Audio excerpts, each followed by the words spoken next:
Capítulo 10. A Igreja e as Missões Modernas. Espere grandes coisas de Deus. Faça grandes coisas para Deus.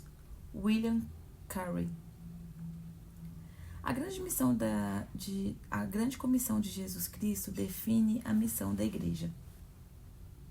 Mas a história eclesiástica demonstra que a Igreja nem sempre levou essa missão a sério. Apesar de a Igreja Antiga e a Igreja do início do período medieval terem levado o Evangelho às tribos germânicas, a Igreja medieval negligenciou as missões por vários séculos. Lutando para sobreviver, a Igreja reformada também deixou de lado o zelo missionário. Nos últimos 200 anos, uma paixão por se alcançar o mundo para Cristo enriqueceu a Igreja moderna. Isto é especialmente verdadeiro quando se fala sobre o século XVIII, também chamado o Grande Século das Missões. Essa paixão missionária produziu a primeira igreja verdadeiramente universal, a qual todas as raças e nações tinham participação. Esta é a história dessa paixão. Raízes do movimento moderno das missões. As raízes do movimento moderno de missões alcançam os reavivamentos do século XVIII. Esse movimento do Espírito de Deus proveram o fervor e a energia tão necessária para o ministério transcultural. Mas outros fatores fornecem um contexto mais amplo. As viagens de desdobramento que abriam o hemisfério ocidental levantaram questões teológicas sobre a origem das pessoas e se elas poderiam ser redimidas. As companhias de comércio estabelecidas na América do Norte exigiram uma ênfase espiritual dos transportadores. Do mesmo modo, a Igreja Católica Romana, especialmente os jesuítas, modelaram a atividade missionária por vários séculos. Esses desenvolvimentos coincidiram com o surgimento do capitalismo industrial na Europa e nos Estados Unidos.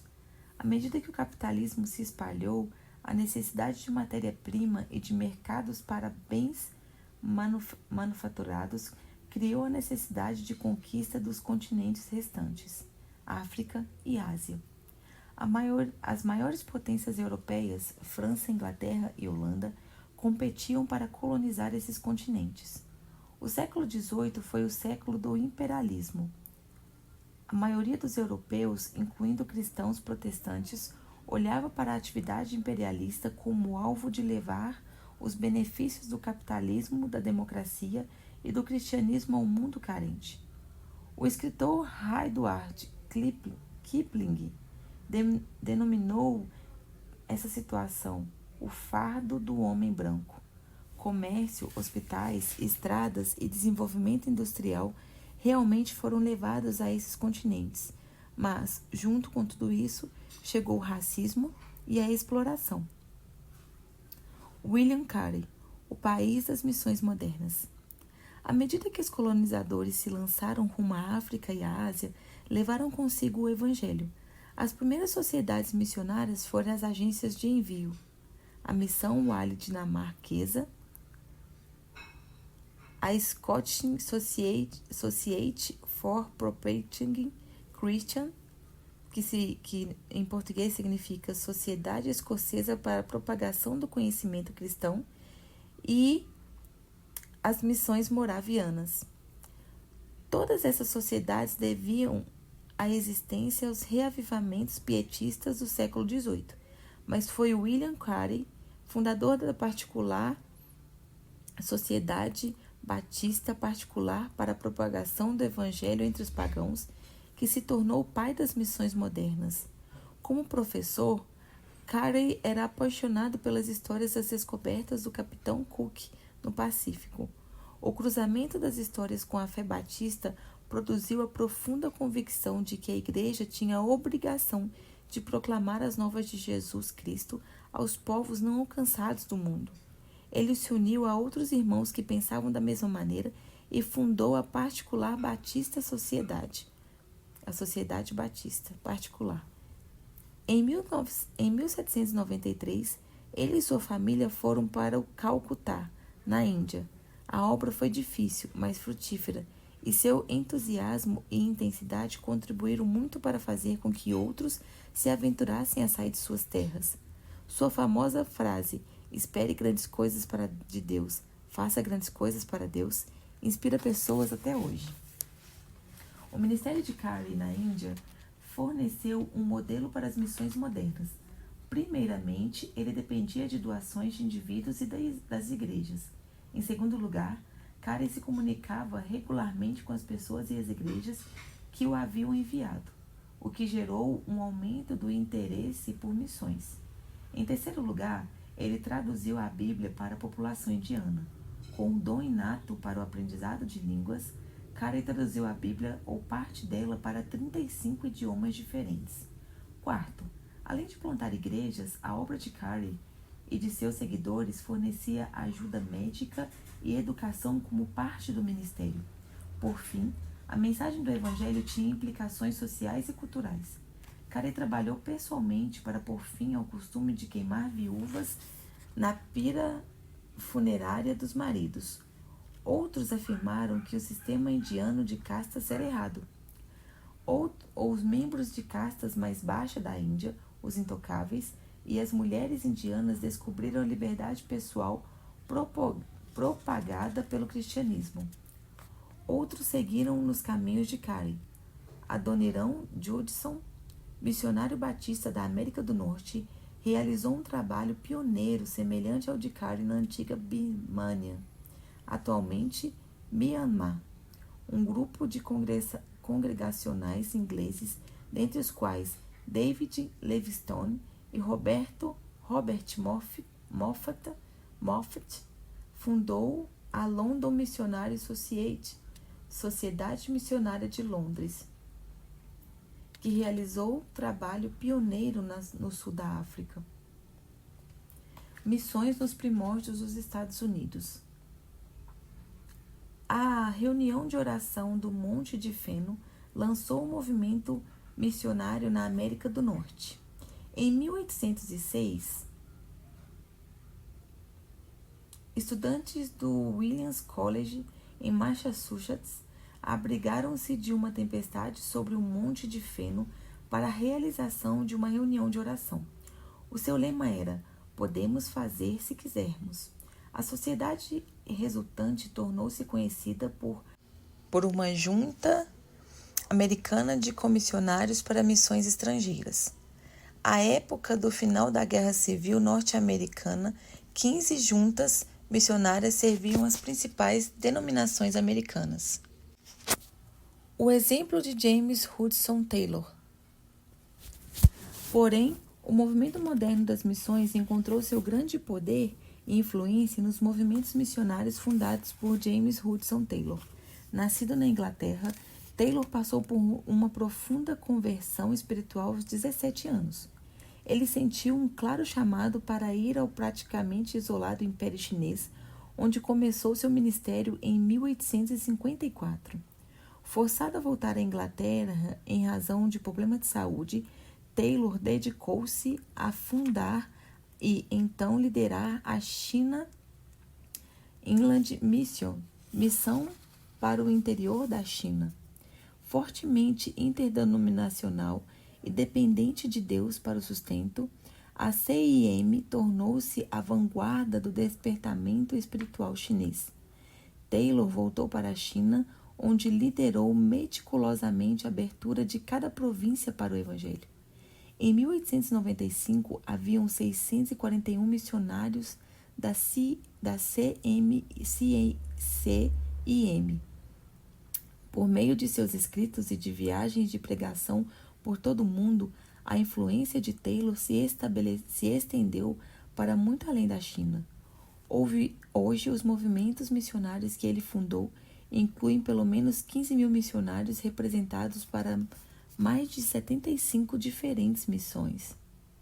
Outras missões que seguiram o modelo de Taylor foram a Aliança Cristã Missionária, fundada por Albert Benjamin Simpson em 1887, a Missão da Aliança Evangélica, fundada por Frederick Franson, em 1890, e a Missão para o Interior da África, MIAF, fundada por Peter Cameron Scott em 1895.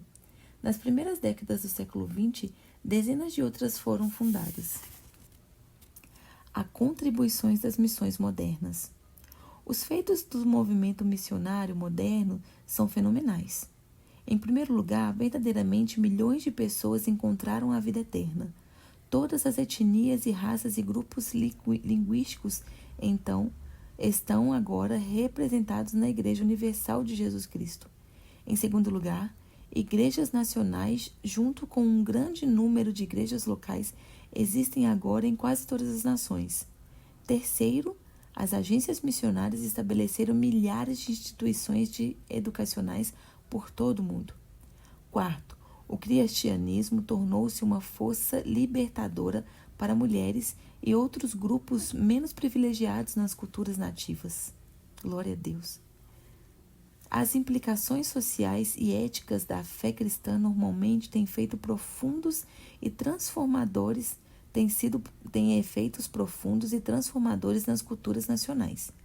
Quinto, as agências missionárias cristãs normalmente constroem instalações médicas, incluindo grandes hospitais, para cuidar das necessidades da população local. E, por fim, o movimento missionário moderno traduziu a Bíblia em centenas de línguas por todo o mundo. A Sociedade Wycliffe de Tradutores da Bíblia, fundada em 1934, é o melhor exemplo desse esforço extraordinário. O empenho missionário moderno verdadeiramente mudou o mundo.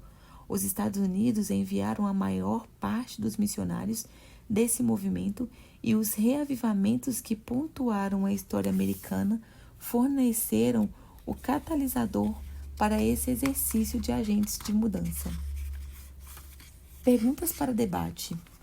Cite alguns dos fatores que explicam por que as missões modernas explodiram no século XVIII. 2. Faça um resumo da importância de William Carey. 3. Faça um resumo da importância de Hudson Taylor para as missões de fé. 4. Liste os efeitos positivos das missões modernas sobre a Igreja e o mundo. O crescimento do Evangelho. Deus está edificando sua Igreja rapidamente. Em todos os séculos, o número de cristãos cresceu muito em proporção à população mundial. Em 1430, apenas entre 100 pessoas eram cristãs. Hoje, 1 a cada 9 pessoas é cristã. Isso equivale a 600 milhões dentre a população mundial de 5,7 bilhões. Esse imenso grupo de crentes cresce a uma taxa de 3 vezes maior que a taxa de crescimento populacional mundial. Principais datas do crescimento do cristianismo. Nas datas indicadas, a comparação do número de cristãos verdadeiros com o número total de pessoas no mundo. 1 a cada 100, 1%.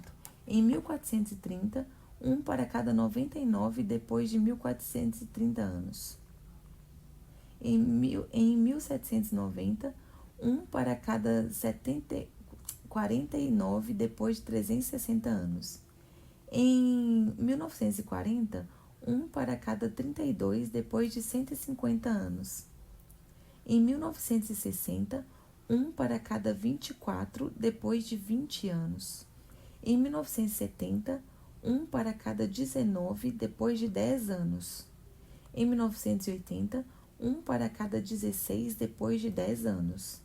Em 1983, 1 para cada 13 depois de 3 anos. Em 1986, 1 para cada 11 depois de 3 anos. Em 1989, 1 para cada 10 depois de 3 anos. Em 1993, 1 para cada 9 depois de 4 anos. Em 1995, 1 para cada 8 depois de 2 anos. O vocábulo cristão refere-se aos que leem, acreditam e obedecem à mensagem da Bíblia, ativos ou não como deveriam no empenho de ajudar na evangelização mundial. De onde vêm esses números impressionantes? As datas principais da história foram fornecidas pelas forças-tarefas estatísticas do Encontro de Lausanne, coordenadas por David Barrett, autor da Enciclopédia Cristã Mundial. Os valores intermediários foram calculados exponencialmente para essas datas específicas, extraído da edição de janeiro a fevereiro de 1996. E os dados foram usados com permissão.